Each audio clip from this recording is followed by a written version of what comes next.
O que acha de trabalhar no YouTube, sem ter que aparecer? Veja esse método usado por pessoas que trabalham no YouTube sem aparecer na tela. Aquela que, tipo...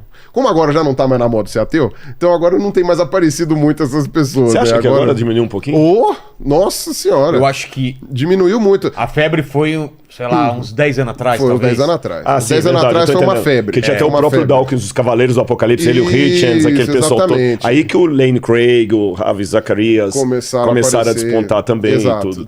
Você tem na verdade, eu poderia até fazer um paralelo disso com o surgimento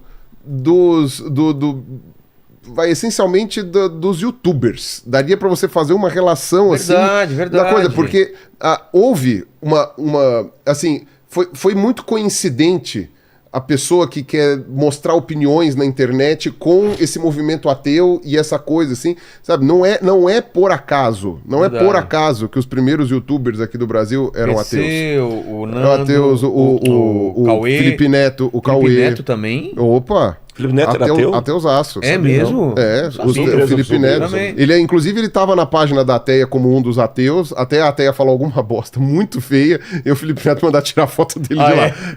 Mas isso daí faz, tipo, sei lá, 8 anos, sei lá.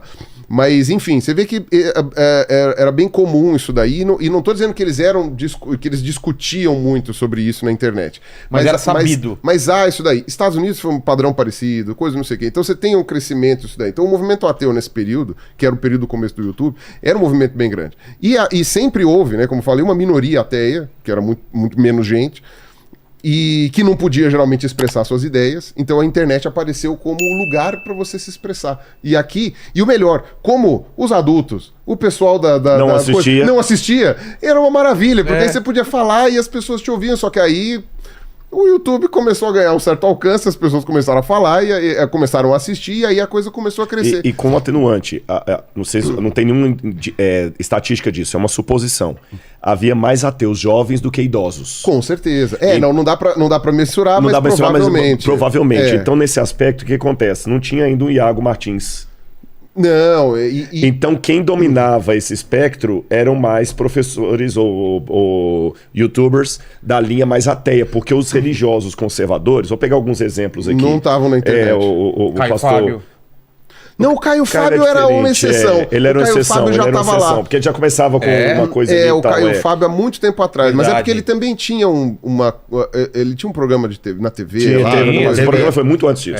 Mas o pessoal subia as coisas. Mas eu tô falando outros nomes assim, como o pastor Augusto Nicodemos. Nicodemos, coitado, demorou muito. Demorou muito. Aquele outro que eu tô tentando também lembrar aqui, o Cláudio Duarte, é um outro exemplo, que veio tudo depois.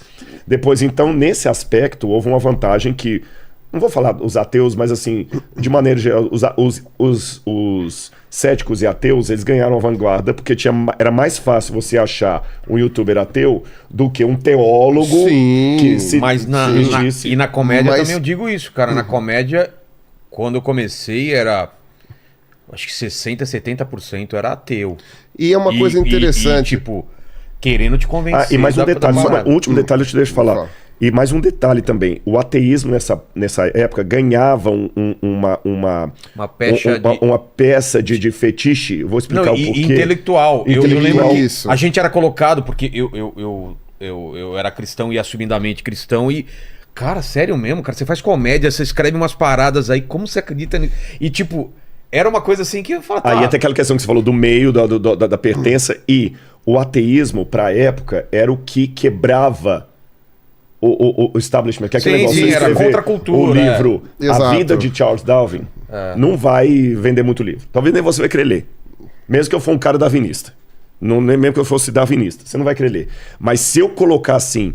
A verdadeira história de Charles Darwin. Vou contar o que nunca contaram pra você. Aí todo mundo vai comprar. 1 milhão de exemplares vendidos. E nessa época, o ateísmo, com as suas vertentes, agnosticismo, e ceticismo, moderado, etc, etc, era a versão politicamente incorreta do establishment, que era o quê? um país majoritariamente cristão e tudo mais, com jovens que já tinham muitos desses pais. Aí entra um pouquinho daquela leitura que fazia, pais que eram retrógrados na sua religiosidade, então ele encontrava naquilo ali um motivo até para se interpor contra o seu pai. Para se afastar, né? O que isso daí que você falou é bem verdade, e há um recorte também muito interessante, né, do começo do YouTube. E esse daí o Vilela vai concordar com toda certeza, porque você acompanhou isso daí. Você tinha uma padronização dos youtubers no começo. E eu não tô nem falando só YouTube, porque essas discussões sobre ateísmo eu trouxe do Orkut. Né? As tinha coisas eram do Orkut, exatamente. Era da época do Orkut, era da época coisa que o Olavo aparecia pra xingar a gente. Sério? Tinha uns negócios assim que eram umas coisas bem... Ele xingava do quê? De tudo, qualquer coisa. Imagine o palavrão possível que já tenha sido inventado, o Olavo Cada dizia 4 palavras, 5 eram palavrões. 5 eram palavrões, exato. Tudo bem que usados de uma maneira assim, Não, o máximo da ofensa possível o Olavo conseguia fazer, né? Tanto que no fim das contas a gente gostava de xingar ele porque era engraçado. Porque ele respondia. Porque os piti dele eram muito divertidos, né? Porque ele tirava as calças pela cabeça, ele ficava louco. Mas da época do Orkut. Da eu época nem do tive, Orkut. eu tava na minha vanguarda. Sério? Eu dava aula no ensino médio na época e o pessoal insistia, você tem que ter Orkut, tinha até uma frase assim, professor que não tem Orkut vira comunidade. Faz sentido. Tinha. Porque eles faziam... Porque aí todo mundo fala mal de você. Professor que não tem Orkut vira comunidade. E aí o que acontece? Eles fizeram, como é que se fala? Você vê essa coisa e você vê, até por uma questão lógica da sociedade, um certo recorte. Por exemplo, para você poder usar a internet, ainda mais para usar vídeo, você precisa ter uma internet boa. Naquela época, quando você começou. Porque assim, você tinha antes a internet de escada, que você tinha que usar da meia-noite até as 6 da manhã para poder pegar um pulso só. E a internet de escada era aquela dificuldade. Para você baixar um PowerPoint de, sei lá, 10 megabytes. Deixava baixar. E 10 megabytes, que eram 5 disquetes. 10 megabytes eram 5 disquetes. Você ficava um tempão e ainda baixava com erro. Então, tipo, era uma coisa insuportável, né? Imagina você assistir um vídeo. E olha que quando o YouTube apareceu, ele foi uma revolução. Porque aqueles vídeos que estavam no YouTube eram os vídeos que o pessoal tentava passar por e-mail. Você lembra? O pessoal anexava os vídeos por e-mail. A sanduíche ishi, o pessoal passava a sanduíche ishi por e-mail. Havaiana de pau. Havaiana de pau foi nessa época. Exato. Havaiana de pau. A gente gravava no celular, no computador, uma pastinha só com memes, com piadinha. Isso, com piadinha. E quando você ia... Quando apareceu o YouTube, pra mim aquilo foi mágico. Eu falei, putz, eu posso subir o meme ali... E ao invés de ficar horas subindo aquela porcaria daquele negócio na internet, eu posso simplesmente copiar e colar o link. Nós estamos falando de 2005, 2006, uma coisa assim. Não, o YouTube surge em 2006. Que eu não lembro quanto que eu entrei no YouTube. Não, a minha conta no YouTube é de 2006. E eu lembro que eu coloquei... Eu acho que o YouTube é de 2005. Eu criei a conta em 2006. E eu acho que foi 2007 que a Google comprou. Eu acho. Ou 2008, que a Google comprou o YouTube. Acho que foi 2008 que a Google comprou o YouTube. Antes o YouTube era... Eu pensava que tinha explodido, foi na pandemia. O negócio vem lá de trás. Não, vem lá de trás. Vixe. E aí o que acontece? Quando você no começo nem se monetizava e só podia... Tinha um limite de tempo. 10 minutos. Era 10 minutos. Acho que até 2009 ou 10 não monetizava. Depois passou a monetizar. E aí é interessante, quando você vê a criação dos canais, você já tem um recorte de classe, que é ter acesso à internet suficiente para você poder subir o vídeo, porque o pessoal sempre comprava internet com taxa de download. Taxa de upload ninguém lembrava qual era. Pode crer. E eu sempre procurei plano de internet pensando no upload, porque eu falei, demora muito mais para subir um vídeo do que para baixar. E aí ficava essa coisa. Então você já tinha um recorte de classe. A classe de quem? De quem tinha acesso à internet banda larga, que não era qualquer um que tinha. Não só de classe, mas também regional. Nem todos os lugares do Brasil, por mais rico que você fosse, tinha acesso à internet banda larga. E sem nenhum bairrismo, era sul-sudeste. Não, é sul-sudeste, algumas capitais do Nordeste, eventualmente, podiam ter em alguns lugares. Mesmo aqui em São Paulo, por exemplo, bairros nobres, dependendo da rua que você morava, você não tinha como colocar a internet banda larga. E aí a pessoa ficava com raiva. E tinha amigos meus de classe média alta que tinham raiva porque eles não podiam colocar a internet banda larga na casa deles, brigava com Deus e o mundo, ligava pro político X e não dava, não tinha o que fazer. Entendeu? Porque dependia de um monte de burocracia, de um monte de coisa, tal, até conseguir chegar ao fio lá. Então você já teve um recorte ali. Você pode ver, primeiro os youtubers, pessoal que não era nenhum milionário, Mas também não tinha nenhum miserável. É verdade. tudo classe média. Todo mundo branco. É. Não tô fazendo alguma coisa, mas tipo, Não, você via... é uma leitura, leitura clara. fria. Fria, claro. Sudeste. Cara, tô voltando no tempo, é verdade. Sudeste. Lembrando. São Paulo, Rio. Por quê? Porque tinha mais pontos de internet banda larga por aqui, etc, etc.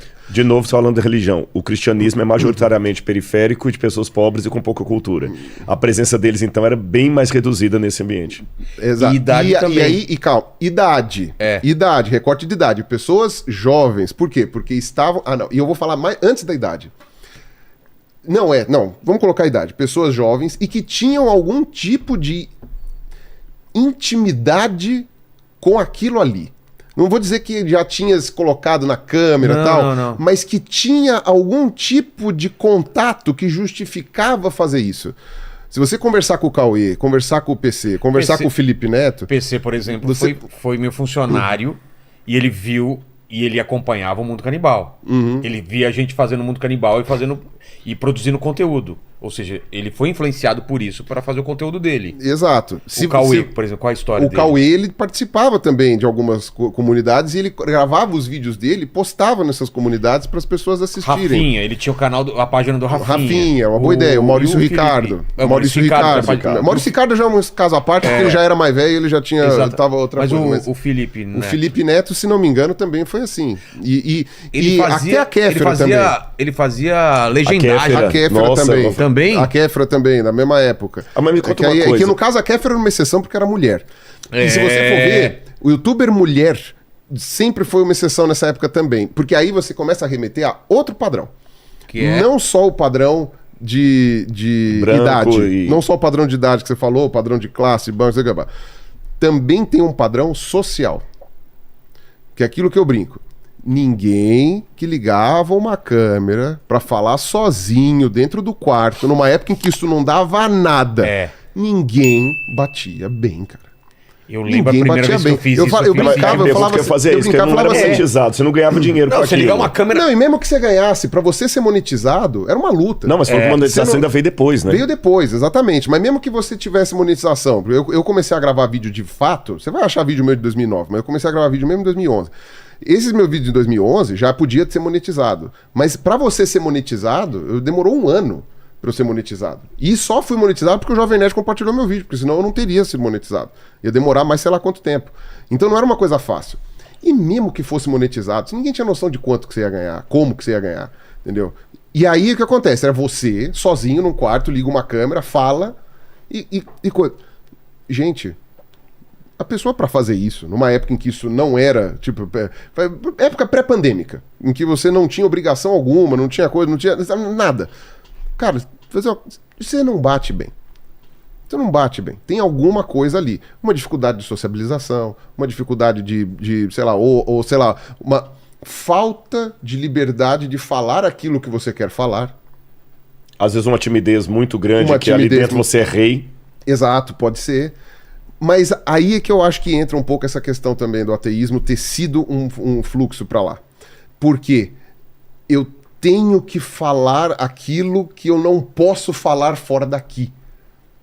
Entende? Então a pessoa, ela já tinha alguma questão social ali, tinha acesso a esse canal de abertura e falava assim, aqui eu posso falar o que eu penso. Na minha sociedade, na minha casa, na minha família, eu não posso falar o que eu penso. Na minha escola, eu não posso falar o que eu penso. No meu, sei lá, no clube, eu não vou falar o que eu penso. Sei lá onde. Na igreja, eu não posso falar o que eu penso. Aqui eu posso falar o que eu penso.